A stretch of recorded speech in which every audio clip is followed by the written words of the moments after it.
Hi guys, welcome to the video. आज हम बनाने वाले हैं एक काउंटर एप्लीकेशन। अभी तक हमने जावास्क्रिप्ट में जो भी टॉपिक सीखे हैं उन सब का यूज़ करके हम बनाएंगे इस एप्लीकेशन को। तो यहाँ पर हम सबसे पहले तो हमारा जो काउंटर है उसे डिस्प्ले करेंगे, उसकी वैल्यू को डिस्प्ले करेंगे।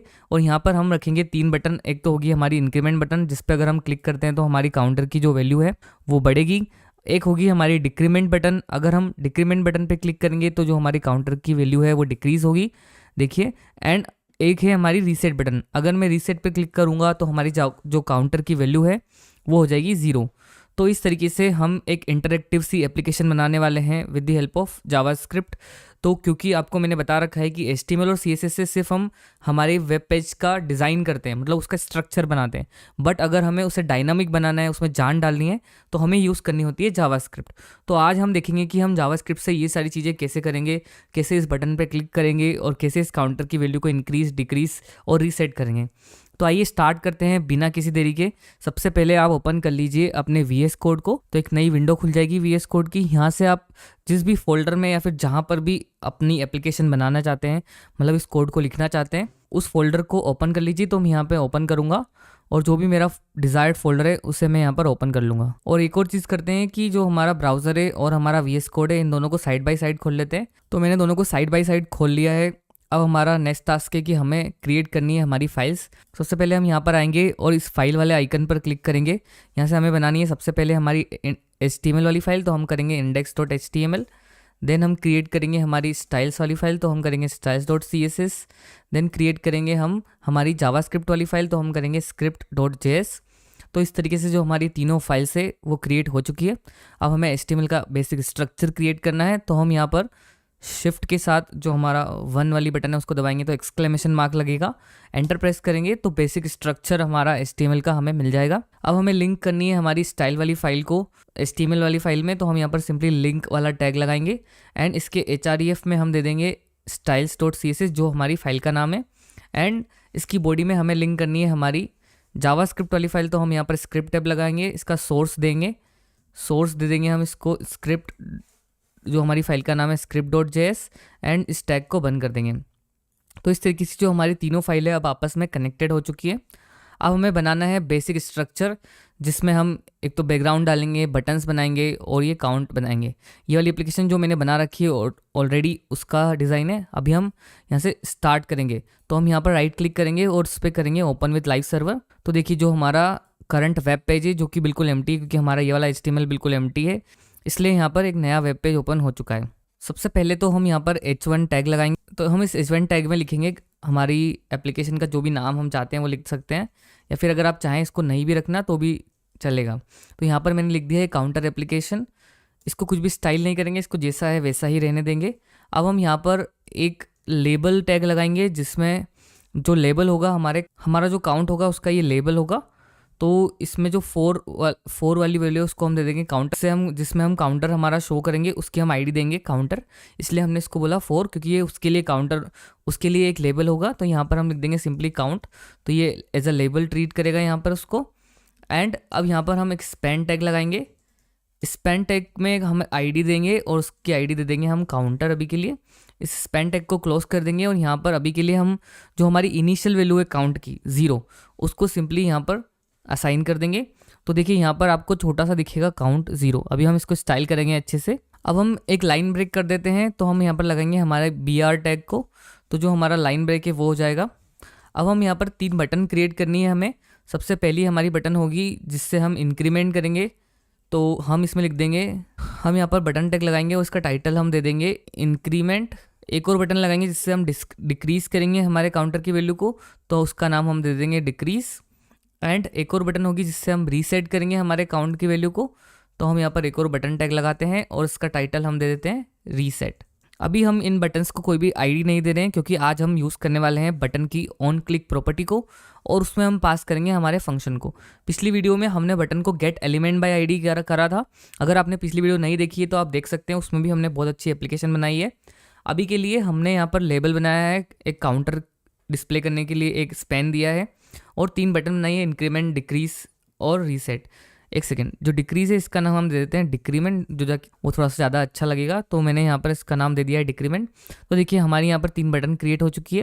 अब हम इनको करते हैं थोड़ा सा स्टाइल। तो हम आएंगे हमारे styles.css वाली फाइल में। यहाँ पर सबसे पहले हम हमारी बॉडी जो है वेब पेज की उसको थोड़ा सा स्टाइल कर लेते हैं। तो हम यहाँ पर लिखेंगे बॉडी, कर्ली ब्रेसेस ओपन करेंगे। इसमें हम सबसे पहले थोड़ी सी जो हमारी फ़ॉन्ट फैमिली है उसको अच्छे से कर लेते हैं। तो फ़ॉन्ट फैमिली आप कुछ भी दे सकते हैं, मैं दूंगा यहाँ पर ये एरियल कॉमा सैंस सेरिफ। ठीक है, तो इस तरीके से आप इसको लिख सकते हैं, एरियल कोमा सैंस सेरिफ। अब जो टेक्स्ट है, हमारी जो वेब पेज का टेक्स्ट है, उसको हम सेंटरली अलाइन कर देते हैं थोड़ा सा। तो हम यहाँ पर लिखेंगे टेक्स्ट अलाइन और लिख देंगे सेंटर। ठीक है, तो इस तरीके से जो हमारा देखिए सारा कंटेंट है वो सेंटर में अलाइन हो चुका है। अब इसको थोड़ा सा अच्छा सा बैकग्राउंड दे देते हैं। तो मैंने यूज़ किया है ग्रेडियंट का। आप भी कोई सा भी ग्रेडियंट का कोड ऑनलाइन ढूंढ सकते हैं और उसको यहाँ पर पेस्ट कर सकते हैं। अभी के लिए अगर आप मेरा वाला ग्रेडियंट चाहते हैं तो आप मेरे कोड को सिंपली कॉपी कर लीजिए। तो यहाँ पर आप लिख लीजिए RGB और इसमें हम देंगे RGB कलर कोड्स। तो हम देंगे 238,174,202। तो देखिए इससे हमारा जो बैकग्राउंड है वो थोड़ा सा आ गया है। अब हमें इसे कन्वर्ट करना है थोड़ा सा ग्रेडियंट में जाके, ताकि ये अच्छा लगे।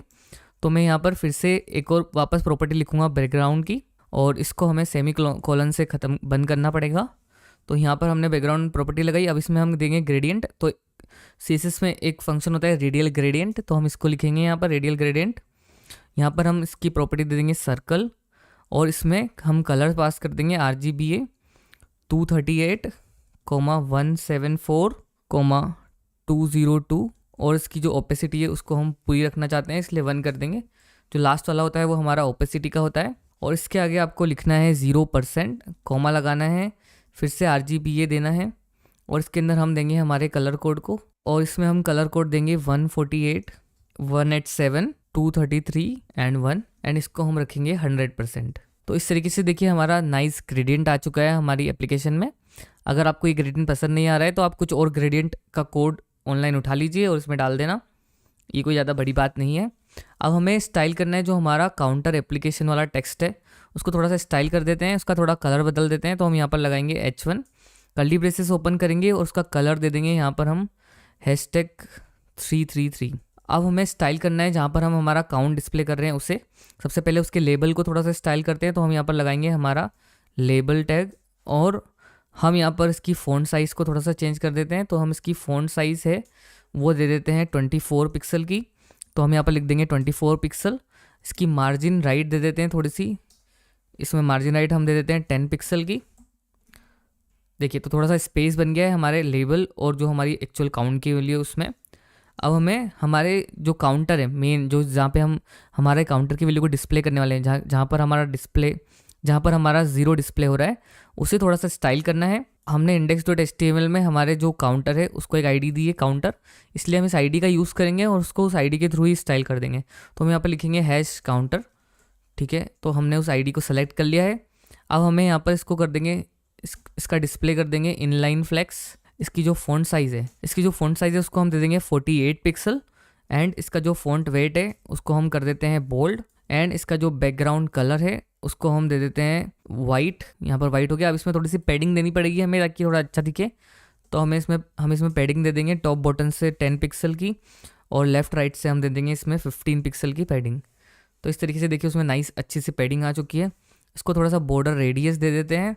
बॉर्डर रेडियस हम कर देते हैं 5 पिक्सल का, एंड जो इसकी मार्जिन बॉटम दे देते हैं ताकि जो हमारी बटन से और ये काउंटर है इनमें थोड़ा सा गैप आ जाए, इसलिए हम इसमें मार्जिन बॉटम दे देंगे 20 पिक्सल की।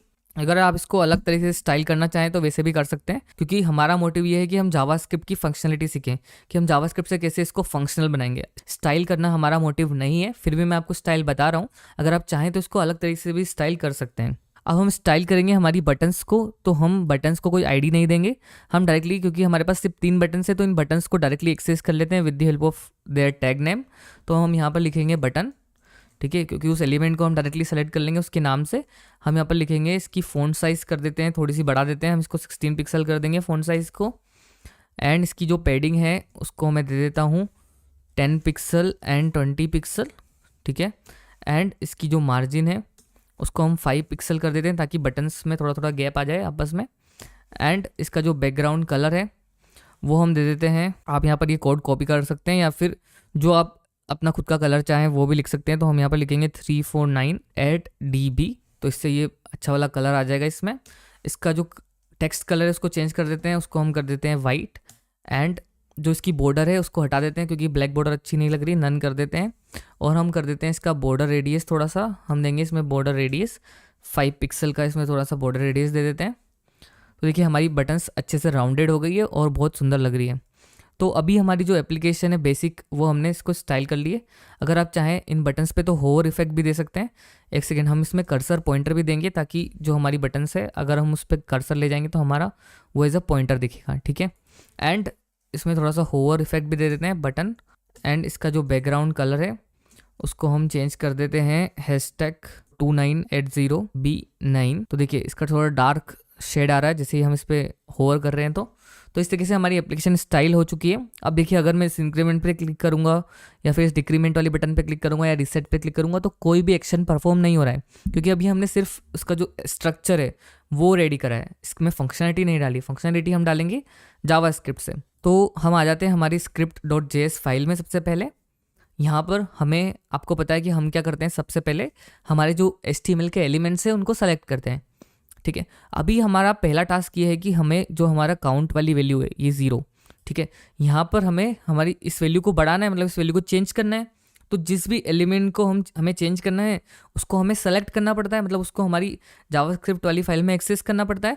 तो एक्सेस करने के लिए हम उसको सेलेक्ट करेंगे with the help of gate element bye ID function से, जो कि डॉक्यूमेंट ऑब्जेक्ट का एक फंक्शन है। सबसे पहले हम यहाँ पर एक वेरिएबल बनाते हैं लेट काउंटर, और अब यहाँ पर हम लिखेंगे document dot get element bye ID, ठीक है। एंड इसके अंदर हम हमारी जो आईडी थी इस काउंटर वाले टेक्स्ट की, देखिए इस पैन की हमने आईडी दे रखी थी काउंटर, तो यही वाली आईडी हमें यहाँ पर लिखनी पड़ेगी। तो हम यहाँ पर सिंपली लिखेंगे काउंटर, जो कि इसकी आईडी है। तो इस तरीके से जो हमारा ये काउंटर है ये हमारी जावास्क्रिप्ट वाली फाइल में अब एक्सेसिबल है। अब हमारा जो नेक्स्ट टास्क है वो ये है कि हमें इसकी वैल्यू को बढ़ाना है जब हम इस बटन पे क्लिक करेंगे, एंड इसकी वैल्यू को डिक्रीज़ करना है जब हम इस डिक्रीमेंट बटन पे क्लिक करेंगे, और रीसेट करना है। तो ये तीनों बटन है। और हमारे HTML में जो बटन टैग होता है, बटन एलिमेंट होता है, उसकी एक प्रॉपर्टी होती है जिसको बोलते हैं हम ऑन क्लिक। तो यहाँ पर सिंपली लिखेंगे अगर ऑन क्लिक, तो ये ऑटोमेटिकली आपको सजेस्ट भी करेगा। और भी बहुत सारी प्रॉपर्टीज़ होती है। सबसे पहली जो मेन प्रॉपर्टी होती है वो होती है ऑन क्लिक। ऑन क्लिक मतलब जब हम इस पर क्लिक करेंगे किसी भी पर्टिकुलर बटन पे, और इसके अंदर हमें पास करना पड़ता है एक फंक्शन नेम। तो फंक्शन जो भी हम जावास्क्रिप्ट में क्रिएट करेंगे वही वाला फंक्शन नेम हम इसके ऑन क्लिक में पास कर देंगे। तो जो हमारा पहला फंक्शन होगा वो ये होगा जिससे हम इंक्रीज़ करेंगे हमारे काउंटर को। तो मैंने आपको बताया था फंक्शन क्रिएट करना, तो हम यहाँ पर सिंपली फंक्शन कीवर्ड का यूज़ करेंगे, और यहाँ पर हम इस फंक्शन का नाम दे देते हैं इंक्रीमेंट काउंटर, ठीक है। इसको एक फंक्शन बना लेते हैं हम, और सिंपली अभी इसको एम्प्टी रहने देंगे। और जो ये फंक्शन का नाम है इसको हम यहाँ से पूरा ऐसे कॉपी करेंगे पूरा फंक्शन, और हमारी index.html वाली फाइल में जाएंगे और इसके ऑन क्लिक में इसको पेस्ट कर देंगे। ये वाली जो बटन है इसको इस इंक्रीमेंट काउंट वाले फंक्शन का एक्सेस है, मतलब हम इस बटन को इस इंक्रीमेंट काउंट वाले फंक्शन के थ्रू एक्सेस कर सकते हैं। इसके ऑन क्लिक पे जो भी एक्शन हमें परफॉर्म करना है हम इस फंक्शन में लिख देंगे तो वो एक्शन परफॉर्म होने लगेगा। सिमिलरली हमें हमारे डिक्रीमेंट और रीसेट बटन में भी करना है। तो हम यहाँ पर ऑन क्लिक करेंगे और इनके फंक्शन का नाम हम दे देंगे डिक्रीमेंट काउंट, ठीक है। इसको भी हम ऐसे फंक्शन लिख देंगे। अभी हमने फंक्शन बनाया नहीं है जावास्क्रिप्ट में, अभी बनाएंगे। एंड यहाँ पर हम एक और ऑन क्लिक प्रॉपर्टी लिखेंगे इस रीसेट वाली बटन के लिए, और इसका हम सिंपली नाम दे देंगे रीसेट काउंट, ठीक है। ये हमारे फंक्शन के नेम से। अभी इन दोनों फंक्शन को हमें हमारी जावास्क्रिप्ट वाली फाइल में डिफाइन करना पड़ेगा। तो अभी हमने इंक्रीमेंट काउंट तो डिफाइन कर लिया, अब हम एक और फंक्शन डिफाइन करेंगे डिक्रीमेंट काउंट। तो इस तरीके से हमने हमारा डिक्रीमेंट काउंट वाला फंक्शन कर लिया।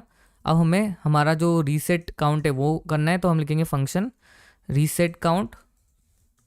और हमारे जो तीनों फंक्शन है इंक्रीमेंट करने के लिए, डिक्रीमेंट करने के लिए और रीसेट करने के लिए, तीनों क्रिएट हो चुके हैं। और अगर आप चाहें तो इन फंक्शंस को एज अ एरो फंक्शन भी बना सकते हैं, बिल्कुल एग्जैक्ट वैसे ही वर्क करेंगे जैसे हम फंक्शन कीवर्ड से काम करवा रहे हैं। देखिए हम इस रीसेट वाले को एरो फंक्शन बना लेते हैं ताकि थोड़ा सा अच्छा लगे। तो हम यहाँ पर लिखेंगे रीसेट काउंट, ऐसे करेंगे, इक्वल्स लगाएंगे, पैरेंथेसिस लगाएंगे, एरो लगाएंगे एंड कर्ली ब्रेसेस ओपन कर लेंगे। तो देखिए ये बना लिया हमने एरो फंक्शन। ये हमारे जो दो नॉर्मल फंक्शन है वो हमने बना लिए, और हमारे पास जो हमारा काउंटर वाला एलिमेंट है उसका एक्सेस आ चुका है। अब हमारा नेक्स्ट टास्क है कि जब भी हम हमारे इंक्रीमेंट बटन पे क्लिक करें तो जो हमारी काउंटर की वैल्यू है, मतलब जो इसके अंदर टेक्स्ट है वो बढ़ना चाहिए, उसकी वैल्यू बढ़नी चाहिए। तो उसके लिए हम क्या कर सकते हैं, सबसे पहले हमारे इंक्रीमेंट काउंट में आएंगे। तो यहाँ पर मैं सबसे पहले यहाँ पर कंसोल कर लेता हूँ थोड़ा सा, ताकि आपको पता चले कि इस फंक्शन में हो क्या रहा है। तो देखिए मैं यहाँ पर कुछ लिख देता हूँ इंक्रीमेंट काउंट, ठीक है। अब हम इसको थोड़ा सा कंसोल में देखते हैं। तो इस तरीके से आप अपना डेव टूल ओपन कर लीजिए अपने ब्राउज़र में, राइट क्लिक करके इंस्पेक्ट करेंगे तो आपका ये कंसोल ओपन हो जाएगा। यहाँ पर कंसोल पे क्लिक कर देना। अब देखिए जैसे ही मैं इस इंक्रीमेंट पे क्लिक करूँगा तो मुझे यहाँ पर प्रिंट हो रहा है इंक्रीमेंट काउंट, जो कि हमने इस फंक्शन में प्रिंट किया है। सिमिलरली अगर मैं डिक्रीज़ वाले में करूँगा तो इसको मैं डिक्रीज़ दे देता हूँ थोड़ी देर के लिए, डिक्रीज़ काउंट। अब देखिए अगर मैं डिक्रीज़ पे क्लिक करूँगा तो मेरा डिक्रीज़ काउंट लॉग होएगा यहाँ पर। अगर मैं इंक्रीमेंट पे करूँगा तो इंक्रीज़ होगा। सिमिलरली अगर मैं रीसेट पे करूँगा तो यहाँ पर मैं लिखूँगा रीसेट काउंट। अब देखिए अगर मैं रीसेट पे क्लिक करूँगा तो मेरा रीसेट काउंट यहाँ पर प्रिंट हो रहा है। इट मीन्स इन तीनों बटन्स का एक्सेस हमारी जावास्क्रिप्ट वाली फाइल में हमें मिल चुका है। अब हम इसके अंदर जो भी एक्शन परफॉर्म करेंगे वो इस बटन के क्लिक पे होने वाला है। ठीक है, इस कंसोल को आप क्लोज कर दीजिए यहाँ से। अब हमारे पास ये काउंट वाला एलिमेंट तो आ ही चुका है। अब हमें एक और चीज़ करनी है, हमें एक वेरिएबल बनाना है लेट काउंट, जिसमें हम क्या करेंगे, हमारी काउंट की वैल्यू को मेंटेन करेंगे। तो अभी के लिए हम इसको 0 पे असाइन करेंगे, क्योंकि इनिशियली हमारे काउंट की वैल्यू क्या रहने वाली है, 0 रहने वाली है। अब हम हमारे इंक्रीज़ वाले में आएंगे और हमें क्या करना है, हमारी काउंट की वैल्यू को इंक्रीज़ करना है बेसिकली। तो हम यहाँ पर सिंपली क्या करेंगे, हमारी काउंट की वैल्यू को सबसे पहले तो काउंट प्लस प्लस कर देंगे। ये हमारा इंक्रीमेंट ऑपरेटर है, मैंने आपको सिखा रखा है। एंड यहाँ पर हम क्या करेंगे, जो हमारा काउंटर है, ठीक है, काउंटर हमारा एलिमेंट है, उसका जो टेक्स्ट है इसको हम बोलेंगे counter dot text content, x की प्रॉपर्टी होती है, या इसका इनर एस्टिमेल भी आप चेंज कर सकते हैं। उसको हम इक्वल्स टू कर देंगे जो हमारी करंट काउंट की वैल्यू होगी वो। तो देखिए अभी हमारी काउंट की वैल्यू 0 है, लेकिन जैसे ही हम इस इंक्रीमेंट पे क्लिक करेंगे तो हमारे काउंट की वैल्यू 1 हो जाएगी। देखिए ये हमारी काउंट की वैल्यू बढ़ती जा रही है, क्योंकि जो नई काउंट की वैल्यू वो हमारे टेक्स्ट कॉन्टेंट में असाइन होती जा रही है काउंटर के। ठीक है, लेकिन अगर मैं डिक्रीमेंट पे क्लिक करूँगा तो कुछ भी एक्शन परफॉर्म नहीं हो रहा है, क्योंकि मुझे ये सेम चीज़ मेरे डिक्रीमेंट में करनी पड़ेगी, लेकिन काउंट को माइनस माइनस करना पड़ेगा। तो मैं सेम चीज़ यहाँ पर लिखूंगा, इस कंसोल लॉग को हटा दूंगा, यहाँ पे लिखूंगा मैं काउंट माइनस माइनस, क्योंकि यहाँ पर हमें हमारी काउंट की वैल्यू को कम करना है। फिर से मैं लिखूंगा count dot text content and उसको मैं कर दूंगा काउंट के बराबर। तो इस तरीके से जो हमारी डिक्रीमेंट बटन है वो भी काम करने लगेगी। देखिए अगर मैं इस पर क्लिक करूँगा तो ये नेगेटिव में जा रही है, इंक्रीमेंट पे करूँगा तो ये बढ़ती जा रही है। देखिए 5 हो गई, अब ये 4 3 2 1 ऐसे डिक्रीज़ हो रही है।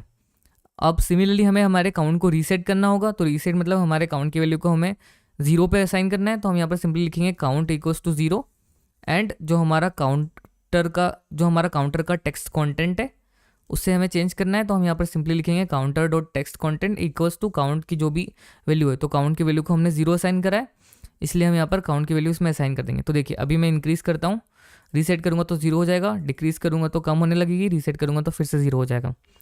तो इस तरीके से हमारी काउंटर एप्लीकेशन कंप्लीट हो चुकी है। एक छोटी सी टिप मैं आपको देना चाहूँगा। देखिए यहाँ पर जो ये वाली लाइन है counter dot text content equals to count, इसको हम बार बार रिपीट कर रहे हैं, ठीक है, लेकिन प्रोग्रामिंग में हम हमेशा ऐसा कोड लिखते हैं जो रिपीटेड ना हो। मतलब कोई भी चीज़ अगर रिपीट हो रही है तो उसको हम एक फंक्शन में लिख देते हैं और यहाँ पर हमारे फंक्शन का मेन यूज़ आता है और उस फंक्शन को हम यहाँ पर यूज़ कर लेते हैं, जिससे क्या होता है हमारा कोड बार बार हमें रिपीट नहीं करना होता है। तो हम क्या करेंगे, इस वाली लाइन को यहाँ से हटाएंगे, उसके पहले एक फंक्शन बनाएंगे। यहाँ पर हम एक एरो फंक्शन ही बना लेते हैं। हम लिखेंगे कॉन्स्ट और इसका नाम दे देंगे अपडेट काउंटर, ठीक है, क्योंकि हम क्या कर रहे हैं, हमारे काउंटर को अपडेट कर रहे हैं सिंपली। तो हम यहाँ पर एक एरो फंक्शन बनाएंगे इस तरीके से एंड हम क्या करेंगे, यहाँ पर जो हमारी ये वाली लाइन है counter dot text content equals to count, इसको सिंपली यहाँ से कट करेंगे कमांड एक्स के साथ या फिर कंट्रोल एक्स के साथ एंड यहाँ पर कंट्रोल वी कर देंगे या कमांड वी कर देंगे। तो उससे क्या होगा, अब अपडेट काउंटर में ये वाला जो एक्शन है वो परफॉर्म होगा। अब हमें क्या करना है, सिंपली जो हमारा अपडेट काउंटर फंक्शन है उसको यहाँ पर हमें एक्सेस करना है, सिंपली यहाँ पे कॉल करना है। तो जिससे हम इसको कॉल करेंगे तो हमारी ये वाली लाइन कॉल होने लग जाएगी। अब इसके अंदर हमें और भी कुछ एक्शन अगर परफॉर्म करना है तो हम वो भी कर सकते हैं, मैं आपको बताऊंगा अभी और हम क्या करेंगे। तो ये जो हमारा अपडेट काउंटर वाला फंक्शन है इसको हम तीनों फंक्शंस में कॉल कर देंगे, क्योंकि तीनों फंक्शन में हम सेम ही चीज़ कर रहे थे, ठीक है। अब एक और चीज़ है कि जो हमारा let counter equals to document dot get element by counter हमने किया है, अब इस चीज़ को हम हमारे इन फंक्शंस के अलावा कहीं पर और एक्सेस नहीं कर रहे हैं, ठीक है। तो हम क्या कर सकते हैं, इसको हमने ग्लोबल में रखा है, इंस्टेड हम क्या कर सकते हैं, इसको यहाँ से हटा देते हैं कमांड एक्स से, कंट्रोल एक्स से, और इसको यहाँ पर हम कंट्रोल वी कर देंगे। जिससे क्या होगा, अब ये काउंटर इस फंक्शन में ही एक्सेसिबल है, इसके बाहर एक्सेसिबल नहीं होगा उससे, क्योंकि हमें इस फंक्शन के बाहर इसे एक्सेस भी नहीं करना है अभी के लिए। तो हम इसको अच्छा है कि फंक्शन के अंदर ही रखें ताकि और कोई आके इसको बाहर से चेंज नहीं कर पाए। और जो हमारा लेट काउंट इक्वल्स टू 0 हमने यहाँ पर रखा है ग्लोबल में, क्योंकि इसलिए रखा है क्योंकि हम हमारी काउंट की वैल्यू को बार बार यहाँ पर बढ़ा रहे हैं। और अगर आप चाहें तो इसको भी यहाँ पर रख सकते हैं, बट फिर आपको यहाँ पर काउंट की वैल्यू पास करनी पड़ेगी अपडेट काउंटर वाले फंक्शन में। तो वो भी हम इसमें डीप में नहीं जाते हैं, अभी इतना रखते हैं। तो देखिए अभी भी हमारा जो प्रोग्राम है वैसे ही काम करेगा जैसे कर रहा था। इंक्रीमेंट पे करेंगे तो इंक्रीज होगा, डिक्रीज पे करेंगे तो डिक्रीज होगा। तो इस तरीके से आज हमने ये बहुत ही कूल लुकिंग काउंटर एप्लीकेशन बनाई है और आई होप आपको जो भी मैंने बताया है वो अच्छे से समझ में आया होगा। अगर आपको मेरे समझाने का तरीका अच्छा लगा हो, वीडियो अच्छी लगी हो तो लाइक कर दीजिए और मेरा मोटिवेशन बढ़ाने के लिए वीडियो के नीचे कमेंट कर दीजिए। और अगर आप चैनल पे नए हो तो सब्सक्राइब कर दीजिए। Thank you so much for watching. मिलते हैं नेक्स्ट वीडियो में, तब तक के लिए बाय बाय।